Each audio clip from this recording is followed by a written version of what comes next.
යම්කිසි දෙයක් කඩතුරාවකින් වැසී පවතින විට ඒ වැසී තිබෙන දේ ගැන ඒ දෙස බලන්න උන්ට ඇතිවන්නේ කුතුහලයක්. තවදුරටත් එය වැසී පවතින්නේ නම් එතෙන් පටන් එය ඔවුන්ගේ අනුමානවලට භාජනය වෙන්නට පටන් ගන්නවා. එම අනුමානයන් විශ්වාසයන් බවට පත් වී ඒවා තහවුරු වීම සඳහා තවත් බොහෝ කරුණු කාරණාවන්ද එක් වී එය දිගු කතාන්දරයක් බවට පත් වෙන්නේ අනුමානීය නිශ්චිතයක් බවට පත්වීමට ඉඩ තබමින්. එවිට එම අනුමානයට ලක් වූ දෙය පිළිබඳව කතාන්දර එකක් හෝ ඊට වඩා කිහිපයක් වුවද ඇතිවීමට පුළුවන්. ඉතිහාසයේද එසේමයි. ඉතිහාසයට මුඛ පරම්පරානුගතව මෙන්ම භෞතිකව සහ ලිඛිතවත් කාලය අතික්‍රමණය කළ හැකියි. ලිඛිත සහ භෞතික ඉතිහාසයට වඩා මුඛ පරම්පරානුගත ඉතිහාසය කාලයත් සමගම සත්‍යයෙන් දුර ඈතට යන්නේ සමහර විට භෞතික සහ ලිඛිත සාක්ෂියන්ද අසරණ කරවමින්. භෞතිකය යමකු විසින් උවමනාවෙන් හෝ බලහත්කාරයෙන් වෙනස් කළහොත් මිස ලිඛිතය ලියන්නාගේ රුචිය අනුවත් වාචිකය කියවන්නාගේ ආශාව අනුවත් වෙනස් වී යන්න පුළුවන්. අපගේ ශ්‍රී ලාංකික ඉතිහාසය පීරා පෙළගස්වන්නට උත්සාහ කළ විටත් කිහිප අවස්ථාවකදීම මෙම උබතෝ කෝටිකයන්ට ලක් වී තිබෙන අයුරු දැක ගන්න පුළුවන්.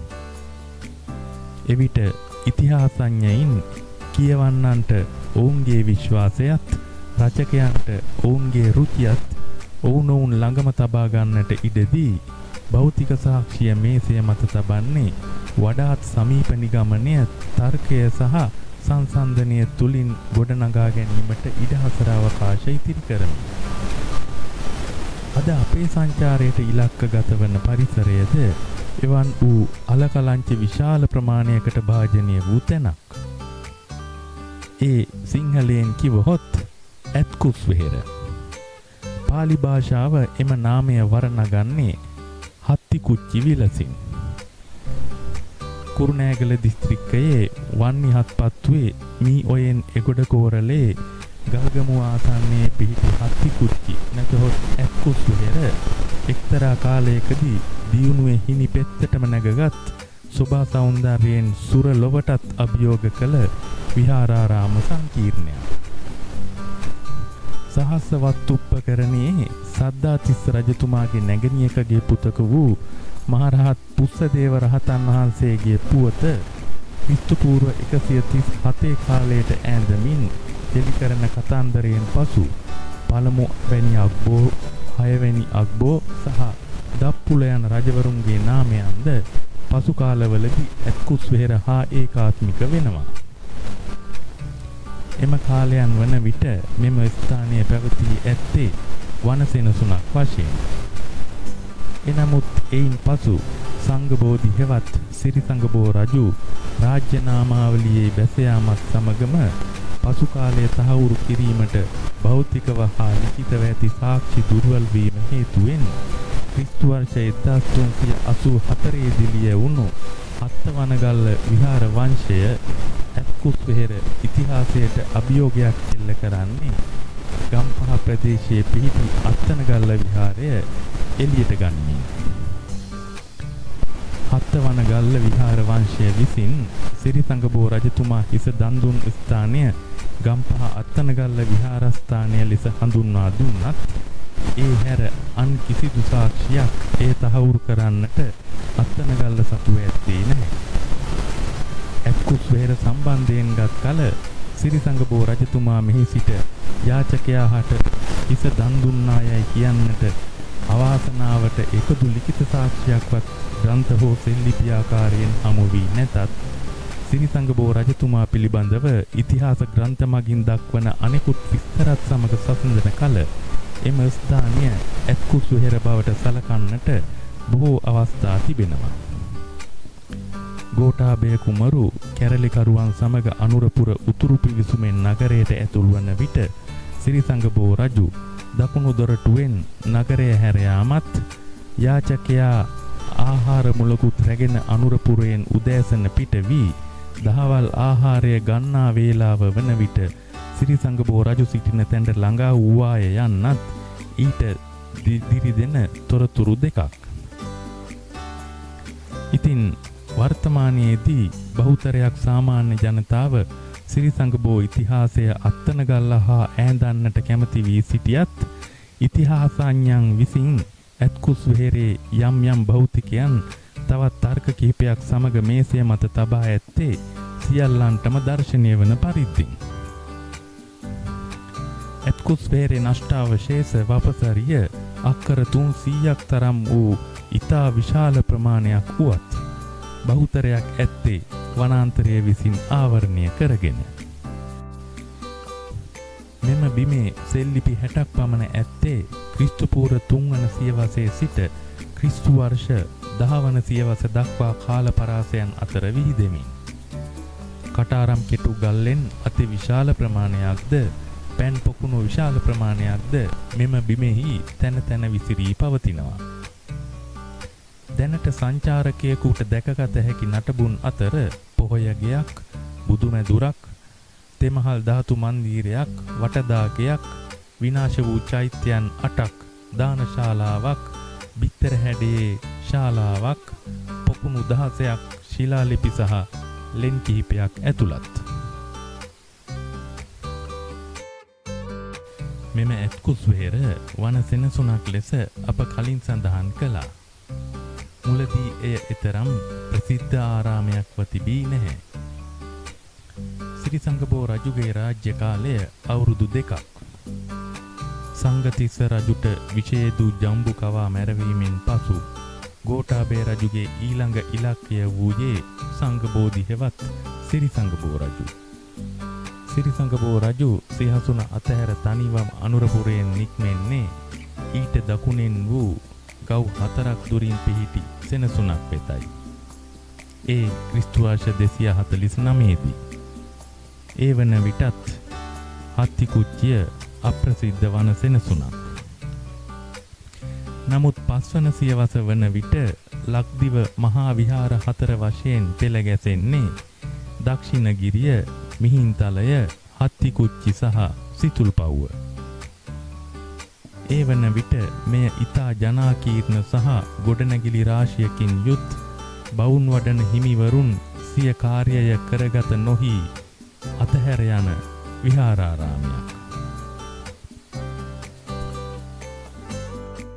පිවිසී ඇත්තේ භික්ෂූන් වහන්සේලා පොහොය කර්ම කිරීම සඳහා භාවිතා කළ පොහොය ගෙයි නෂ්ටාවශේෂ මතට.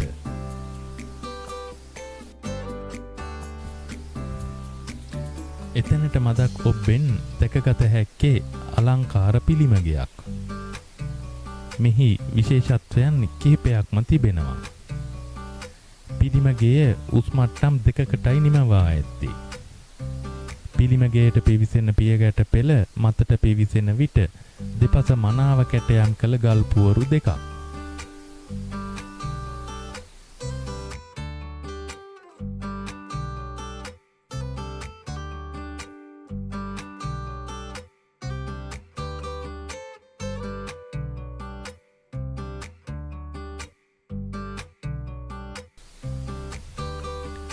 එය පසුකර ඉදිරියට යන විට දෙවන මට්ටමට පිවිසෙන පියගැට පෙළ පාමුල ඇති සඳකඩ පහන කරුණු 2ක් නිසා අති විශේෂ වෙනවා. එය නිමවා ඇත්තේ කිරිගරුඬ පාෂාණයෙන්. අනික සඳකඩ පහනේ කැටයම් කළ සතුන් පෙරහැර බොහෝ සඳකඩ පහන්වල ආකාරයට එකම පැත්තට යනවා වෙනුවට දෙපසින් ගොඩ වෙන ඔවුන් මෙහිදී සඳකඩ පහන මැදයෙන් මුහුණට මුහුණ හමු වෙනවා.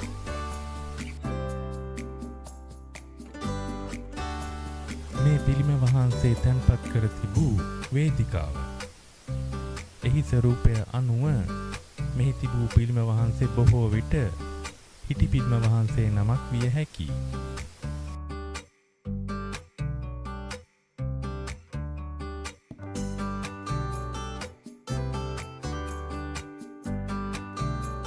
මෙම විහාරාරාම සංකීර්ණයට ඇත්කුස් වෙහෙර ලෙස නම් ලැබුණේ මෙම පර්වතයේ ස්වරූපය නිසා. එය හරියට නිදාගෙන සිටින ඇතෙකුගේ නෙරා ඇති කුස වැනි.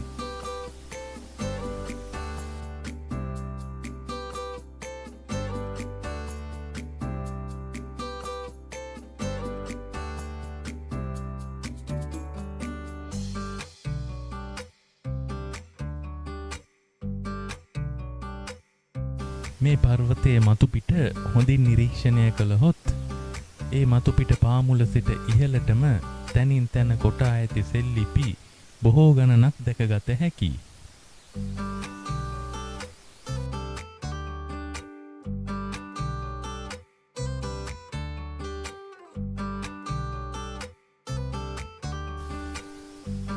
මෙම පර්වතය පිටුපසින් පර්වතය මතට ගොඩවීම සඳහා අර්ධ වශයෙන් නිමැවූ පඩිපෙළක් කොටා ඇතත් එහි අධික බෑවුම අනතුරු ගෙන දෙන්නට හේතුවක්.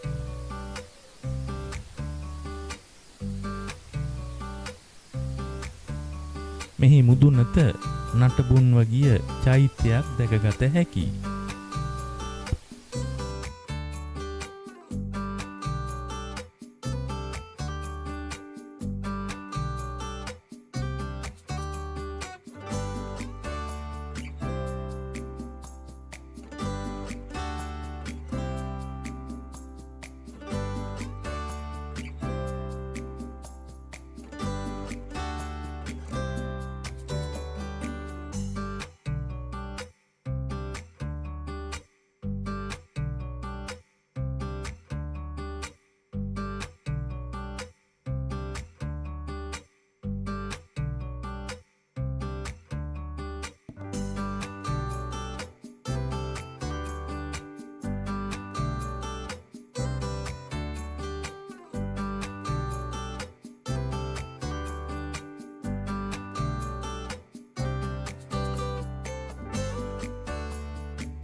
මේ පියගැට පෙළ අපට මඟ පෙන්වන්නේ ගල්තලාව මතුපිටට ආපසු දකින්න පුළුවන් සුන්දර හාත්පස දර්ශනයත් සමගම එහි ඇති කටාරම් ගල්ලෙනක් පෙන්වන්නයි.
චන්තාගාර ශාලාව ආරාම සංකීර්ණයේ ගිලන් වූ භික්ෂූන් වහන්සේලාට ප්‍රතිකාර කිරීම සඳහා යොදාගත් ගොඩනැගිල්ල.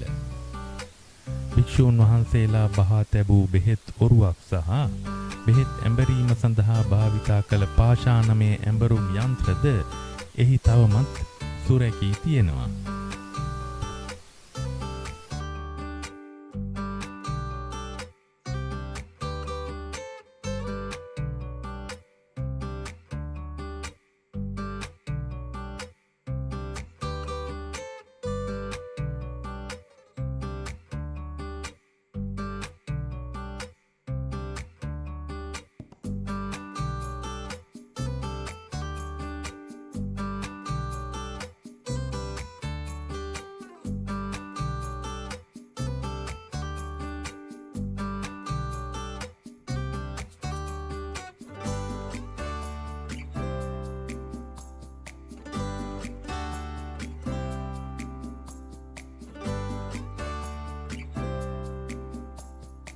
පොකුණු විශාල ප්‍රමාණයක් අතුරින් අපට හමු වෙන පළමු පොකුණ.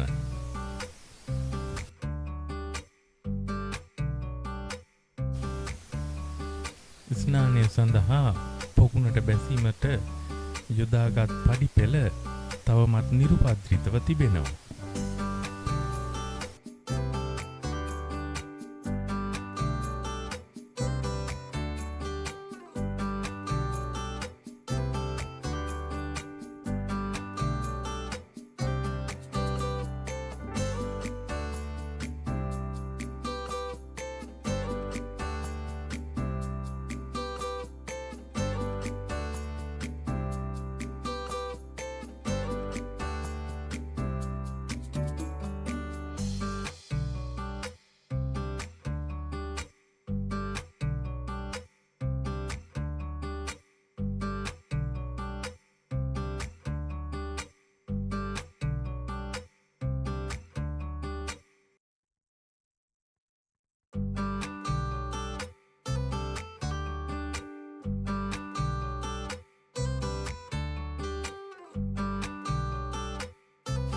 විහාරාරාමයේ බෝධීන් වහන්සේ රෝපණය කළ බෝධිගරයටයි අප පිවිසෙන්නේ. සිව් දෙසින්ම එළඹිය හැකි දොරටු සහිත බෝධිගරයෙහි සිව් දෙසින්ම වන්දනාව සඳහා සිරිපතුල් කැටයම් තබා තිබෙනවා.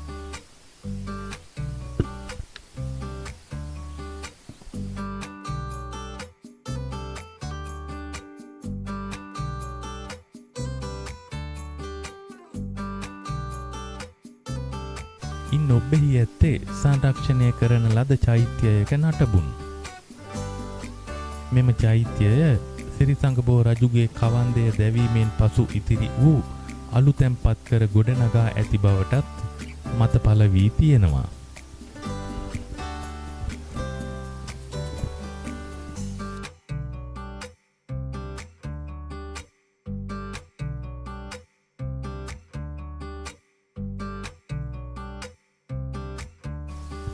එහි මළුව වටාත් හතර පසින්ම අති දැවැන්ත තවමත් නැගී සිටින යෝධ ශෛලමය උළුවහු දැක ගන්න පුළුවන්.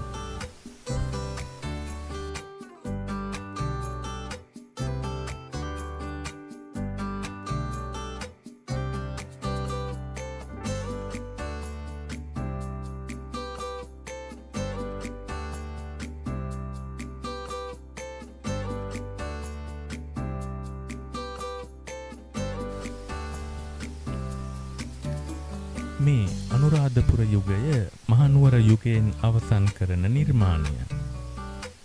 කටාරම් කොටන ලද ලෙනක් කටුමැටි බිත්ති යොදා ආවරණය කොට පිළිමගෙයක් බවට පත් කර ඇති අයුරු අති විශිෂ්ටයි. යුග දෙකෙහි නිර්මාණවල නොගැලපීම කැපී පෙනෙන සුළුයි.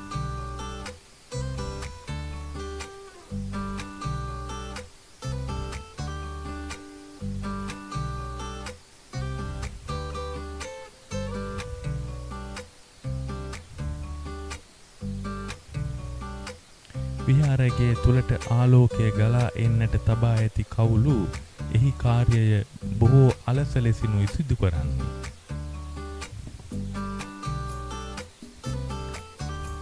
මේ පිළිමය සැතපෙන පිළිම වහන්සේ නමක්. පිළිමේ නිර්මාණය සඳහා යොදාගෙන ඇත්තේ මැටි බදාම.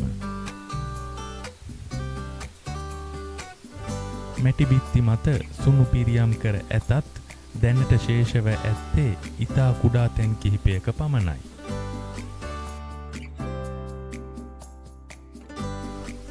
ඒ සුණු පිරියම් මත නිර්මාණය කර ඇති සිතුවම් ඒවායේ අවසාන කාල පරිච්ඡේදයයි පසු කරමින් සිටින්නේ.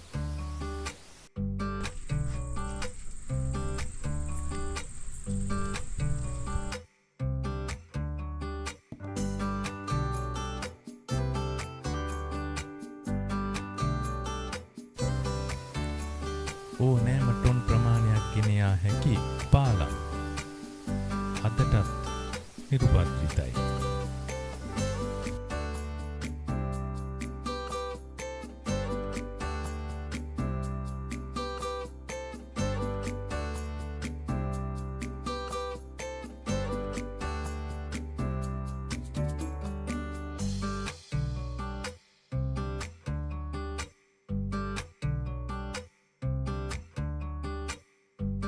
නිමා කරන සෑම පියගට පෙළක් පාසාම හමුවන ලෙන් නිහඬවම පවසන්නේ සිල්වතුන් වහන්සේලා කොතරම් නම් ප්‍රමාණයක් මේ බිමෙහි බවුන් වඩා ආර්ය ශ්‍රාවකයන් වහන්සේලා වන්නට ඇද්ද යන්න.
ඉරහඳ පවා තවමත් දැක නැති පොකුණ.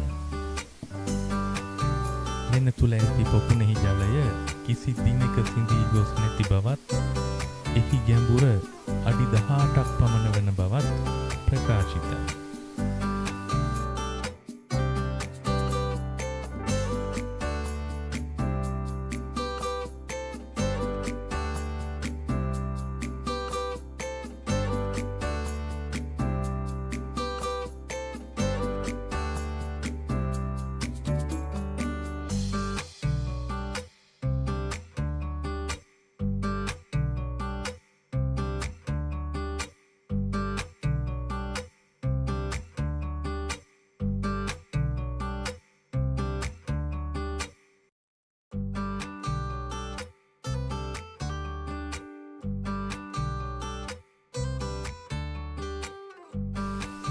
සිරිසංගබෝ රජු මගියාට හිස දුන්නා යයි මත ප්‍රකාශ වන්නේ මෙම ගල් පියස්ස යට සිටයි. පුවත ශෝකාන්තයක් වුවත් එතැනට ග්‍රහණය වන හාත්පස දර්ශනය අති මනරම්.